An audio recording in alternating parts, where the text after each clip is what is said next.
तो एक्सट्रिंसिक में आपसे पूछा जाता है कि पी टाइप और एन टाइप बनाने के लिए हम किस तरह की इम्प्योरिटी ऐड करते हैं। तो ट्रांजिस्टर में जनरली एग्जाम में पूछा जाता है कि जो एमिटर बेस्ड कलेक्टर होते हैं इनके बाइसिंग, इनके साइज का ऑर्डर क्या होता है। तो कॉम्बिनेशन को सोल्व करने के लिए हम डी मॉर्गन थ्योरम यूज करते हैं और डी मॉर्गन थ्योरम को यूज करते हुए हमें सर्किट सिंप्लीफाई करना है। तो बेटा विशेष ध्यान रखना, जब भी कोई बॉडी फ्लोट करती है तो बॉडी पर एक्ट होने वाला नेट फोर्स 0 करना है।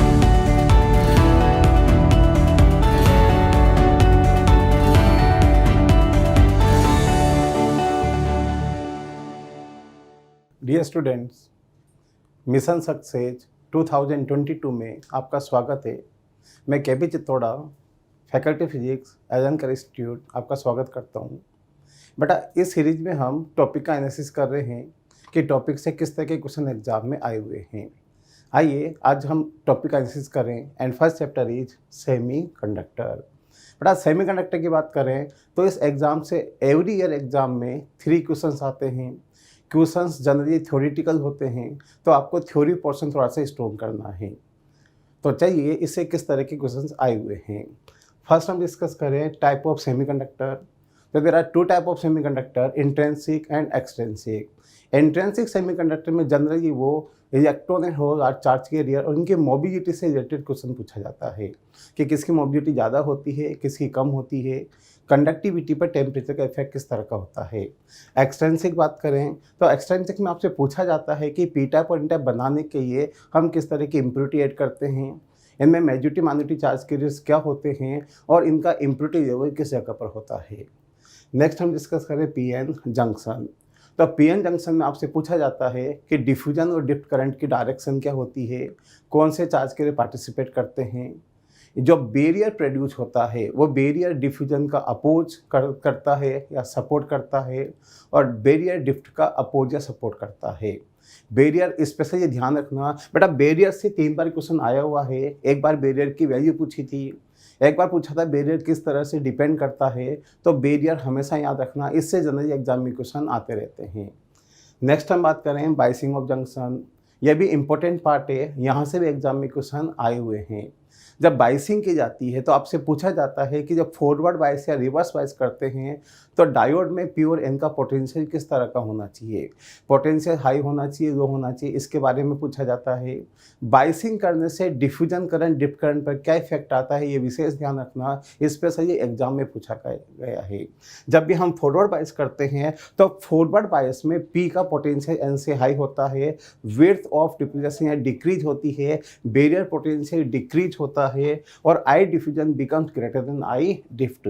मीन्स जब फॉरवर्ड बाइस करते हैं तो क्या इफेक्ट होता है, सेम रिवर्स बाइस करने पर क्या इफेक्ट होता है। जब रिवर्स बाइस करेंगे तो width of diffusion are increase, barrier voltage increase and I diffusion less than I drift. इस पर से ये ध्यान रखना, यहाँ से एग्जाम में क्वेश्चंस आए हुए हैं। नाउ अब डायोड से रिलेटेड एग्जाम में न्यूमेरिकल भी आए हैं। न्यूमेरिकल 2 टाइप के होते हैं। फर्स्ट, जब आइडियल डायोड की बात करते हैं तो आइडियल डायोड में हम डायोड का रेजिस्टेंस एंड बैरियर 0 मानते हैं। मीन्स जब भी डायोड फॉरवर्ड बायस में होगा diode replace by wire and reverse bias diode replace by open circuit. आप डायोड को या तो वायर या ओपन सर्किट से रिप्लेस करिए, अब वो क्वेश्चन करंट इलेक्ट्रिसिटी में चेंज हो जाएगा और जो भी आपसे पूछा है इजीली निकाल सकते हो।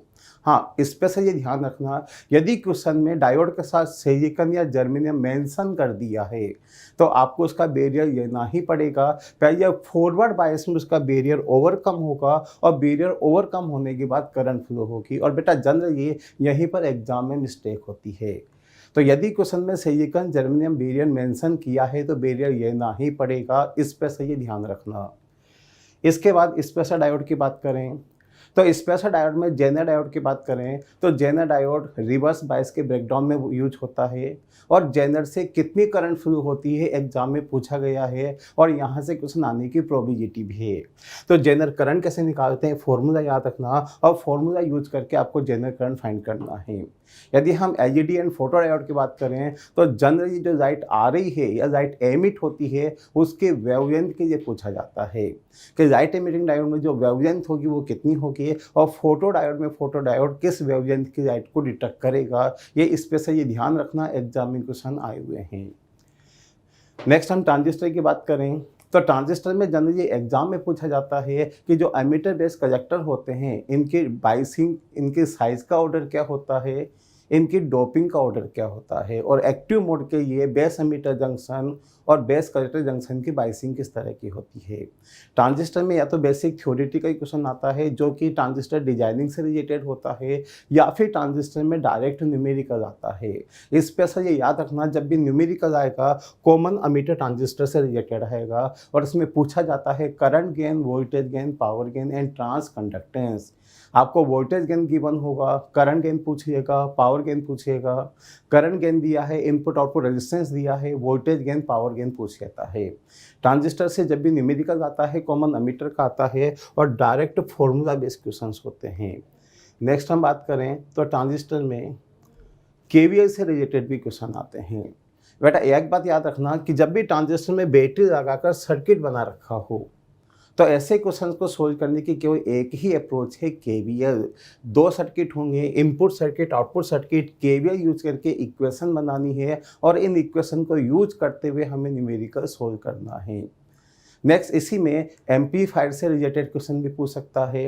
एम्पलीफायर में आपको ज़्यादा कुछ याद रखने की ज़रूरत नहीं है, केवल याद रखिए इसके वोल्टेज गेन का फॉर्मूला, एम्पलीफिकेशन फैक्टर का फॉर्मूला।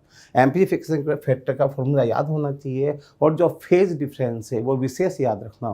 बेटा एक बार नीट में एग्जाम में फेज डिफरेंस पूछा गया है कि फेज डिफरेंस कितना होता है।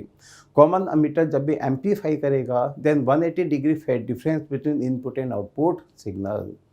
तो ये ट्रांजिस्टर से रिलेटेड हुआ। नेक्स्ट हम लॉजिक गेट की बात करें तो लॉजिक गेट से एक क्वेश्चन एवरी ईयर एग्जाम में आता है, और जनरली जो क्वेश्चन पूछा जाता है वो universal gate, NAND and NOR gate से पूछे जाते हैं। अब या तो आपको NAND and NOR gate given होगा, या फिर इनका कॉम्बिनेशन गिवन होगा।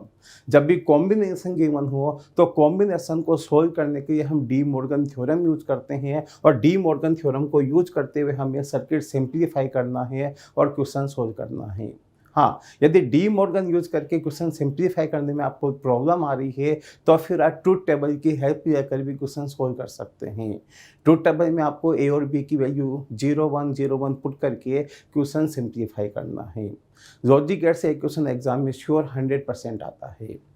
नेक्स्ट चैप्टर हम एनालिसिस करें तो next chapter is fluid mechanics and properties of matter. बेटा यदि फ्लूइड की बात करें तो फ्लूइड से एग्जाम में एवरी ईयर 2 क्वेश्चन आते हैं। सिंपल न्यूमेरिकल्स होते हैं। फ्लूइड से थ्योरेटिकल क्वेश्चन जनरली कम आते हैं। First we discuss elasticity. तो इलास्टिसिटी में जो मेनली क्वेश्चंस बनते हैं वो बनते हैं यंग्स मॉडुलस, बल्क मॉडुलस और energy density. Young's modulus, bulk modulus और एनर्जी डेंसिटी यहाँ से क्वेश्चन आए हुए हैं। तो energy density, Young's modulus and bulk modulus का फॉर्मूला ध्यान रखना, और सिंपली फॉर्मूला बेस्ड क्वेश्चंस होते हैं। नेक्स्ट चैप्टर बात करें फ्लूइड स्टैटिक्स। तो स्टैटिक्स में से जो जनरली क्वेश्चंस आते हैं वो पास्कल लॉ से आते हैं, और उनमें भी स्पेशली यूट्यूब से रिलेटेड क्वेश्चन पूछे जाते हैं कि एक साइड इतना लिक्विड फिल कर दिया, अनदर साइड कितना राइज होगा, या फिर यूट्यूब में लिक्विड फील्ड है, लिक्विड इक्विलिब्रियम में है तो लिक्विड की हाइट क्या होगी, डेंसिटी क्या होगी। तो स्टैटिक्स में यूट्यूब या पास्कल लॉ से रिलेटेड आपको फोकस करना है, और यहीं से एग्जाम में क्वेश्चन मेनली आए हुए हैं। यदि हम बायोन फोर्स आर्किमिडीज प्रिंसिपल की बात करें तो बायोन फोर्स और आर्किमिडीज प्रिंसिपल से जनरली जब भी क्वेश्चन आता है वो फ्लोटेशन से रिलेटेड क्वेश्चन आता है। बॉडी फ्लोट कर रही है, बॉडी की डेंसिटी क्या होगी, कितना पार्ट इमर्ज होगा। तो बेटा विशेष ध्यान रखना, जब भी कोई बॉडी फ्लोट करती है तो बॉडी पर एक्ट होने वाला नेट फोर्स 0 करना है। जनरली 2 फोर्स एक्ट होंगे, या तो वेट एंड अपथ्रस्ट। यदि हाँ बॉडी किसी वायर वगैरह से अटैच है तो टेंशन भी आएगा। आपको कुछ नहीं करना, नेट फोर्स 0 करके क्वेश्चन सोल्व करना है। नेक्स्ट बात करें फ्लूइड डायनामिक्स। तो डायनामिक्स में से जनरली क्वेश्चंस बनते हैं वो equation of continuity and Bernoulli से बनते हैं। इक्वेशन ऑफ कंटिन्यूटी आपको तभी यूज करनी है जब क्वेश्चन में एरिया गिवन हो, वेलोसिटी पूछी जाए। यदि एरिया देकर वेलोसिटी पूछी है use equation of continuity, otherwise use Bernoulli theorem. Next बात करें सरफेस टेंशन। तो सरफेस टेंशन से बेटा जो जनरली क्वेश्चन एग्जाम में आए हुए हैं वो है सरफेस एनर्जी से रिलेटेड और कैपिलरी राइज से रिलेटेड। सरफेस एनर्जी का फॉर्मूला याद रखना, टीनी डॉप्स का फॉर्मूला याद रखना, एंड कैपेसिटी राइज में एच का फॉर्मूला याद रखना और साथ में कंसेप्ट याद रखना। जब कैपेसिटी राइज की बात करते हैं तो हम दो मेथड यूज करते हैं, pressure method and force balance method. दोनों मेथड का कंसेप्ट याद रखना और एच का फॉर्मूला याद रखना। और जनरली जो क्वेश्चंस आते हैं वो एच पर ही आते हैं, और याद रखना H inversely proportional to R, और जो लिक्विड राइज होता है M proportional to R. Next हम बात करें विस्कोसिटी। तो विस्कोसिटी भी इंपॉर्टेंट है, यहाँ से भी एग्जाम में डायरेक्टली क्वेश्चन आते हैं, बट विस्कोसिटी से एग्जाम में जब भी क्वेश्चन आता है वो मेनली टर्मिनल वेलोसिटी पर आता है। ये टर्मिनल वेलोसिटी बॉडी पर एक्ट होने वाला नेट फोर्स 0 होगा, और नेट फोर्स को 0 करते हुए आपको क्वेश्चन सोल्व करना है। हाँ, यदि उसने स्पेरिकल बॉडी के लिए पूछा है तो for spherical body VT proportional to R square, और मेनली यहीं से भी क्वेश्चन आते हैं। तो विस्कोसिटी में आपको टर्मिनल वेलोसिटी पर विशेष फोकस करना है, और टर्मिनल का ही क्वेश्चन एग्जाम में आया हुआ है। नीट एग्जाम के लिए बेस्ट ऑफ लक।